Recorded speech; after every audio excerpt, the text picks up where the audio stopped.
জাবি ছাত্রদল নেতা হাবিবুর রহমান কবিরের ৩৯তম মৃত্যুবার্ষিকী পালিত বিস্তারিত তথ্যচিত্রে মোহাম্মদ আসিফুজ্জামান আসিফ নানা আয়োজনে জাহাঙ্গীরনগর বিশ্ববিদ্যালয়ের ছাত্রদলের সাবেক নেতা হাবিবুর রহমান কবিরের ৩৯তম মৃত্যুবার্ষিকী পালন করা হয়েছে।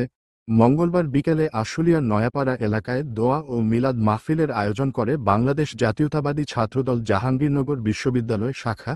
অনুষ্ঠানে প্রধান অতিথি হিসেবে উপস্থিত ছিলেন বিএনপি কেন্দ্রীয় কমিটির সহ পরিবার কল্যাণ বিষয়ক সম্পাদক দেওয়ান মো. সালাউদ্দিন বাবু। এ সময় মরহুমের আত্মার মাগফিরাত কামনা করে বিশেষ দোয়া করা হয় এবং পরে উপস্থিতদের মাঝে তবারক বিতরণ করা হয়। এছাড়া জাহাঙ্গীরনগর বিশ্ববিদ্যালয় ক্যাম্পাসেও দোয়া ও মিলাদ মাহফিল অনুষ্ঠিত হয়। উল্লেখ্য, ১৯৮৯ সালে বিশ্ববিদ্যালয়ের এই ছাত্রদল নেতা হাবিবুর রহমান কবিরকে হত্যা করা হয়।